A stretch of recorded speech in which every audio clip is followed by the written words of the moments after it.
Here's the big question. And Heather, I'm going to ask you to go with your gut on this one.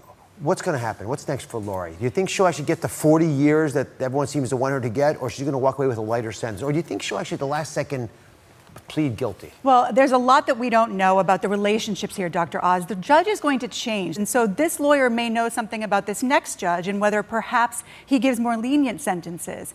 That may be in play here. The other thing may be at play that they think they can win. They obviously have a defense. They're going to say they didn't know that they were bribing, that they thought they were just paying for a new building at the school. And so they may actually think that they have a chance to pull it out so that she does no time. Is it possible that that's true? I mean, $500,000 is a lot of money to pay for someone to be dishonest about your kids' athletics. That claim that they don't know it's a bribe did not fly with this last judge. One of the defendants who was taking a plea made that claim, and the judge did not accept it, gave that person 4 months. That's probably what Lori would get if she pled right now, and what will happen next remains to be seen. Panelists, thank you very, very much. Thanks. So, Heather, unless he takes a plea deal, Jake Patterson will go to trial.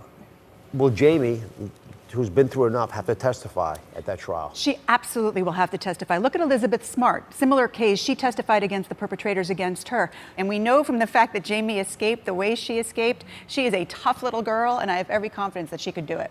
And one last question about Jake Patterson again. I read these letters and I'm thinking, is that what a 21-year-old sounds like when they write? I mean, the grammar's all messed up. The visuals that he's creating are very simplistic. It's a really good point, Dr. Oz. More and more in criminal cases, they're doing studies of defendants' brains to establish whether or not the criminality is due to some sort of a problem with the brain. So we might see that here. He certainly acts like a younger person. We know he hasn't been able to hold a job. He wasn't able to stay in the Marines. So if I'm the defense, I'm looking into that as well. Heather, legally on the FBI thing, what could possibly be happening there? There's a lot that's probably happening there. We've heard about Maxwell, the other woman in that picture, who allegedly is the one that brought these two together. We've been hearing that she's talking to the FBI. That would be really interesting. If I were her attorney, I'd tell her not to. Same thing with Prince Andrew. He said over and over again during the interview, I'll speak if my attorneys tell me to. No attorney is going to urge him to speak to the FBI, especially when we see how tragically he did in that interview. What about the legal aspect for Virginia Giuffre?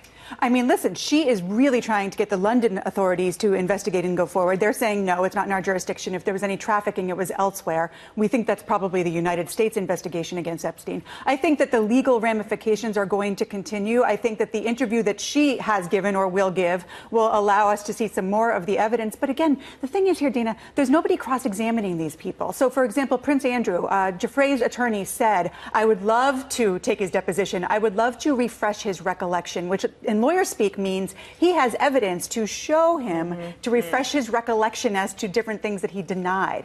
So it's interesting that the Metropolitan Police in the UK would say that, because remember Madeleine McCann, the little girl that went missing, that was in Portugal. Yeah. And they were full in on that. So I'm a little skeptical about that. You're not alone. Okay, I'm not alone. Jill, I agree with you, but the problem is, you're right, with the flu, the HPV, which we know is a huge issue right now that we're talking about with our teenage girls. I think that the more that we educate people, the more that they will voluntarily get these vaccines. And the ban isn't stopping them. I mean, the ban, it's not like they're rounding up people and sending them to jail. If they find out, and they're not checking papers, if they somehow find out, then there's a fine of $400 or 6 months in jail. It's really meant to wake people up. And I think the ban did it, but the legislation will do it more thoroughly. Thanks to both of you.